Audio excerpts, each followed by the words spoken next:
All right, good morning, everybody. Thank you for coming. I know it's a busy day and a busy week, but we are here to talk about a bill that I recently introduced called the PTO Act, which I am very excited about and which is one of my top priorities in Congress. My priority in Washington is to work for working people, to help working people in Rhode Island and across the country get by, because Americans are some of the hardest working people in the world, and we need to make sure that if you work hard and you do the right thing in this country, that you can build a good life for yourself and for your family, that you can get a good wage, keep up with the cost of living, and enjoy the fruits of your labor. And that's what this is all about. So we are here at SEIU 1199, an organization that is also devoted to fighting for working people. I want to thank everyone in the SEIU family for all the work that they do. We'll introduce our speakers in just a moment. But let me start by talking about the PTO Act. The United States is the only developed country in the world that does not guarantee paid time off for workers. There are more than 27 million Americans who get no paid time off from work at all. So think about what that means. That means that for 27 million Americans, if you get a flat tire, if your kid has a PTO meeting and you need to miss work, if you have errands to run, or you get sick or have bad luck, you could risk losing your job because you missed a single day of work. And that is unfair and it's unacceptable. Everyone deserves to take some time off from their job to spend time with their family, to take care of their loved ones, to run errands, to take care of emergencies, or just to take a break. And there's nothing wrong with taking a break, with taking a vacation. We need to normalize that. And I think that most people understand that on an instinctual level. So that's why I introduced the Protected Time Off Act, or PTO Act, which already has more than 50 Senate and House co-sponsors. The PTO Act would guarantee all workers at least 10 days off per year. Now, 10 days off per year, just to put it in perspective, every country in Europe guarantees at least 20 days off per year. Some countries guarantee 30 paid days off per year. For the United States, which currently offers 0, 10 I think is a reasonable start. And that would be on top of any sick time or paid family leave that's already guaranteed by state or local law. So there are some states like Rhode Island that have paid family leave to take care of a newborn or a loved one. This would be on top of that. We're going to hear stories from some Rhode Islanders who have been impacted through the years by lack of paid time off at work, and I'll be introducing them in just a moment. But first, just to sort of set the stage, as I said earlier, we introduced this bill just a couple months ago. We already have more than 50 co-sponsors. There's a companion version that's been introduced in the Senate as well by Senator Sanders that has multiple co-sponsors on the Senate side.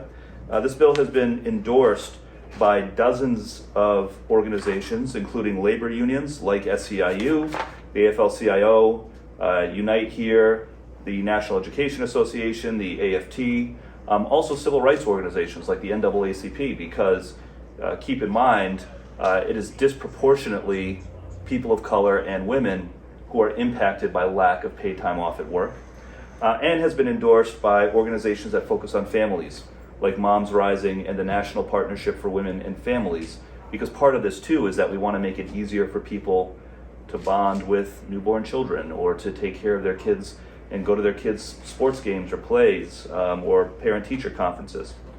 So we've had a good initial response to this bill, but we got to keep the momentum going, and that's what today's event is all about. So I have a few people who I'd like to introduce to share their perspectives, starting with our host here today, Alex Moore, who is the political director of SEIU 1199, who can talk about the impact of paid time off for their members. Alex.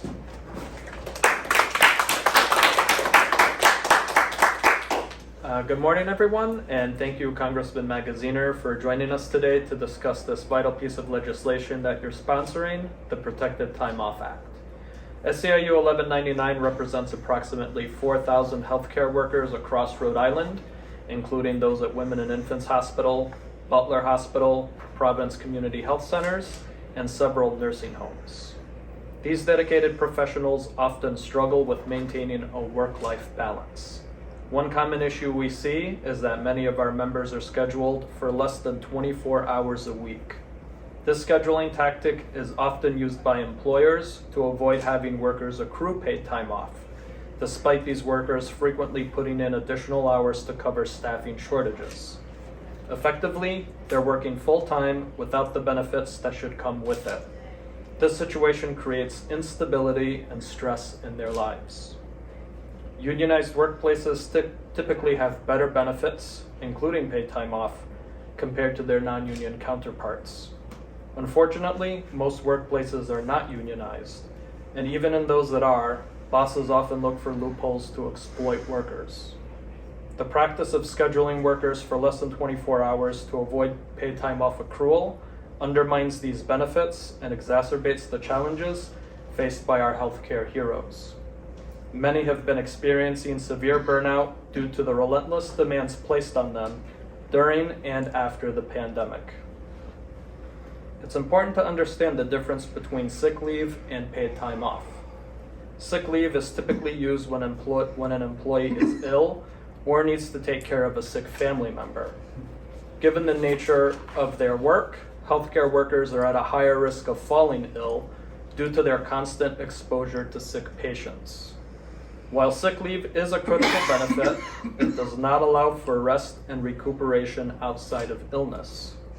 Paid time off, on the other hand, can be used for any purpose, whether it's to take a vacation, attend to personal matters, or simply take a mental health day. This flexibility is essential for maintaining overall well-being and preventing burnout.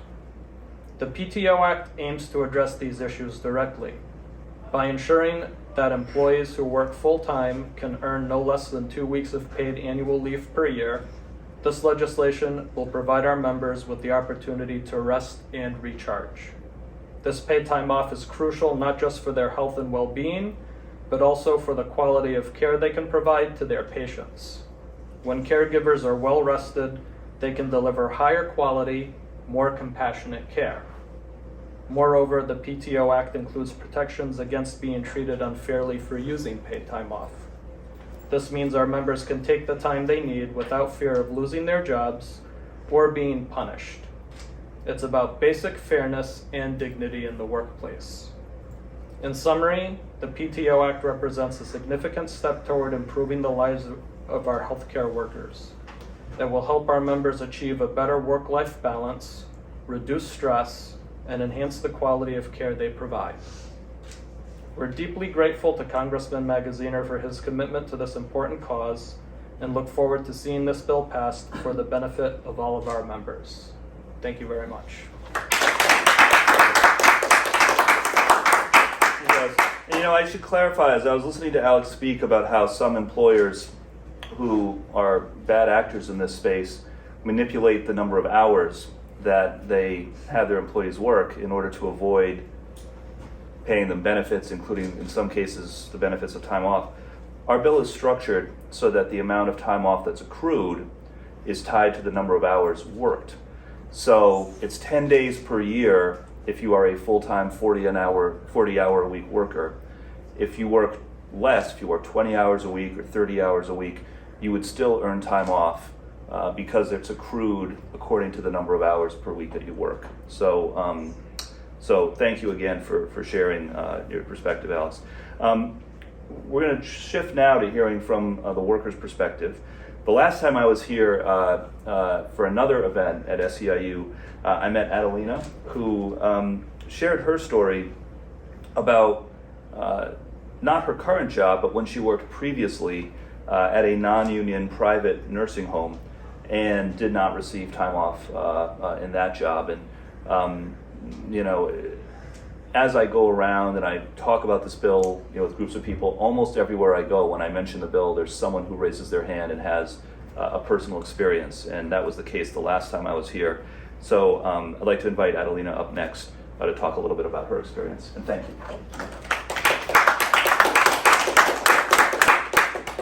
Hi everyone, my name is Adelina Ramos.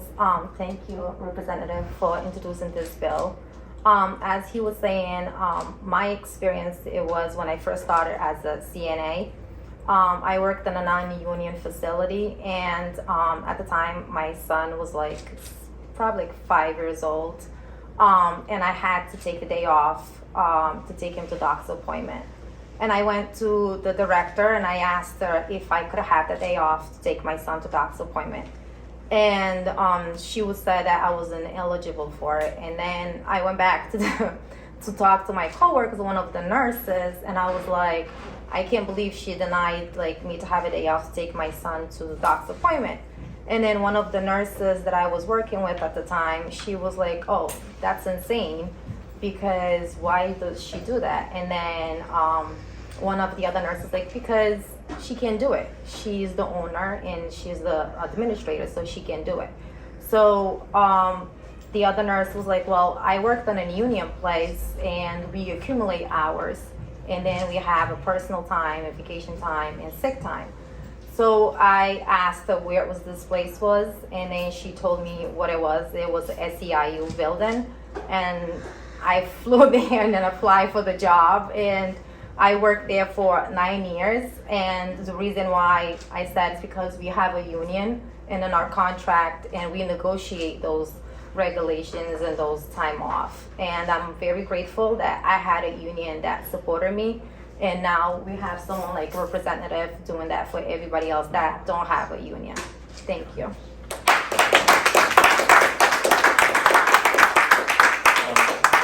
Next, we're going to hear from Nia, who has also had the experience of having a job that did not offer time off and now having one that does. And in fact, in her case, it was the same company because the company changed ownership. So she has a very interesting perspective as well, and if you'd be willing to share, I would love to hear from you. Thank you. Good morning. My last employer did not give PTO, which forced me to miss important moments for my 3 daughters. My youngest, her softball games, my middle, her Skills USA graduation, and my oldest moving into college for the first time. Now that I have PTO, I have the freedom to attend all important moments, and I would like to thank Representative Magaziner for introducing the PTO Act to guarantee paid time off for every worker.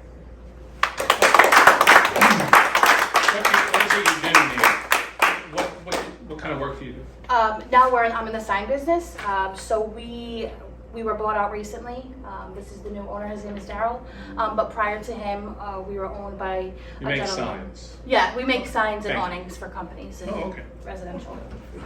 All right, and then finally, we're going to hear from Daryl, the new owner of AA Sign and Awning.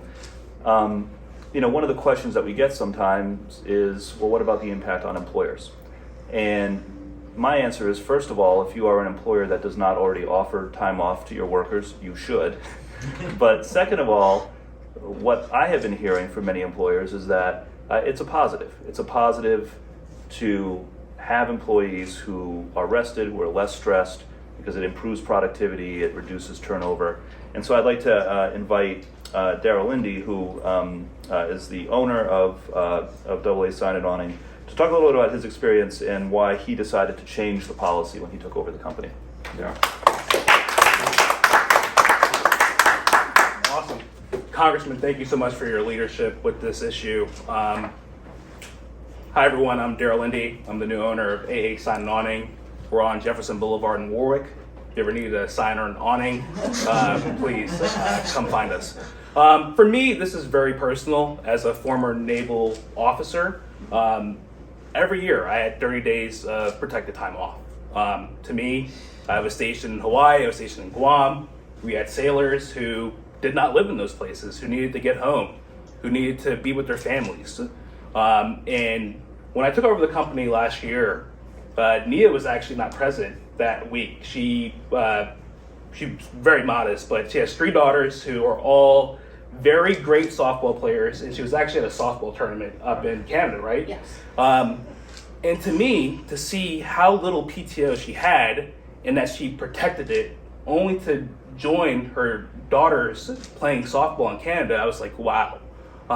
What if something else happens, And to me, this is just good business. Nia is an amazing person. She's very modest today, but I want to make sure I do the most to just retain the great talent and people that we have, so we can continue to make great signs and awnings for Rhode Island. So thank you so much. We're happy to take any questions if there are any, but I'll just say, kind of in closing, like I think if you talk to most people, this is just common sense. And like what I couldn't believe when I got to Congress was that this bill hadn't been introduced already. Like most employers do this. It's common sense. It's fair. Americans work hard. They deserve to be able to take a break every once in a while. But the reality is there are 27 million people in this country right now who do not have that right, who should. So thank you all, and we'll go. Yeah, Steve. Where's the opposition coming from? To this? Yeah, I mean, some of the industry groups, of course, are resistant, and I get it. Like, it's hard to fill shifts sometimes. Like, you got a plan. We do have some language in the bill to help make it easier for employers. So employers will still have the right under our bill to require their employees to give a couple weeks notice, for example, so that employers can plan for it. But I think this is something that we just have to normalize. You mentioned a number of co-sponsors. Yeah. Any across the aisle? Not yet, but we're working on it. J.D. Vance, maybe? Yeah. yeah, you never know. You never know. Are these we were able to get him to sign on to a student loan forgiveness bill, so you never know. Yeah. Congressman, are there any, we say, floors for small business in terms of, if you've only got a couple of employees, how long does an employee have to be working at that company, and is there a minimum hours per week that they have to use to qualify for this? Yeah, no, good questions. So as the bill is written right now, there's no minimum floor. There is the ability for employers to require up to 2 weeks notice before someone can take time off, and because it's sort of like an accrual-based system, you have to work, I want to say, at least a month or two before you earn enough time to start taking time off. I'd have to remind myself of the exact formula, but basically, I think for every 40-ish hours you work, you kind of accrue 1 hour of time off, so it would take some time to accrue a whole day. But, I also recognize that as we go through the legislative process, things may change, and compromises need to be made in order to get something done. We're always open to that. But, as a starting point, the bill would apply to all workers universally. And what committee path will this follow? Yeah, so right now it's been submitted to several different committees. The primary one would probably be Education and Workforce, but it's also been sent to some of the other committees as well, because it would apply, for example, to like government workers who, other committees oversee the jurisdiction for them. So it's early in the process. We just introduced it a couple months ago. But I think the fact that we have so much early support in terms of the number of co-sponsors and the number of organizations, is a hopeful sign for me. Are these hours transferable between jobs? If I leave one job, go to another, do I keep my hours? I don't think so, but we could look at that. It's Okay. a good idea. And Yeah. the other question would be, if I get laid off or terminated from my position, will I get compensated for those Yes. hours I didn't take? Yes. Thank you. Yeah. All right. Any other questions for any of us on this bill? Good. Any questions on anything else? You We want to do wanna that? talk? You We want can to talk do it. We can do it outside. Thank All you. right. Thank you all for coming. I Thank you. appreciate it. Thank you all.